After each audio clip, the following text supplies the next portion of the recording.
வணக்கம். இதில் நம்ம என்ன பார்க்குறோம்னா, தவறுகள் வந்துட்டு நம்ம தெரியாமல் நம்ம ஃபேமிலிக்குள்ளே இருக்கும் பொழுது நிற்கிறது இல்லைங்களா? ஏன் நிகழ்றதுங்கிறது நம்ம ஆரம்பத்திலே சொல்லியிருக்கேன். ஏன்னா அது வெளி தெரியாது அப்படிங்கிற காரணத்தினால நிகழுது. ஆனால் என்னென்னா, இந்த மாதிரி ஃபேமிலிக்குள்ளே வந்து தவறு செய்பவர்களுக்கு கடுமையான தண்டனை கிடைக்கும். சரிங்களா?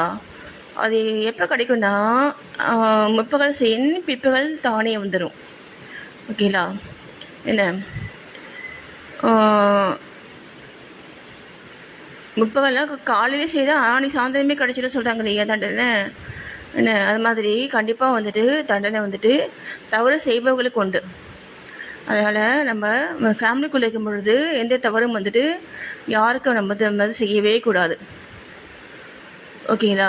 என்ன நிறைய நம்ம பார்க்க இல்லையா, பேரண்ட்ஸை வந்துட்டு முதியோர் இல்லம் கூட்டி போகிறது, ஒய்ஃப் பேச்சு கேட்டு அந்த மாதிரிலாம் நம்ம பார்க்க இல்லையா. அந்த மாதிரிலாம் இருக்கக்கூடாது.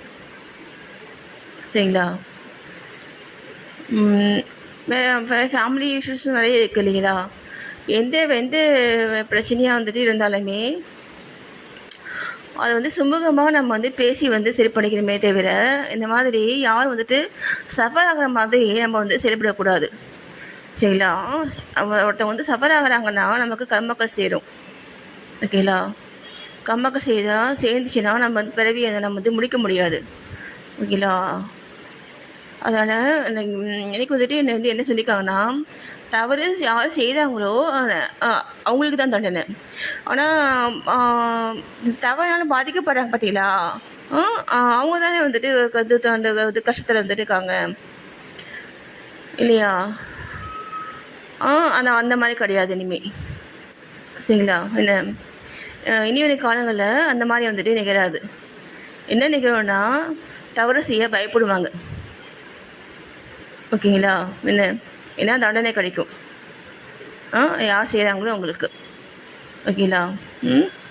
நன்றி.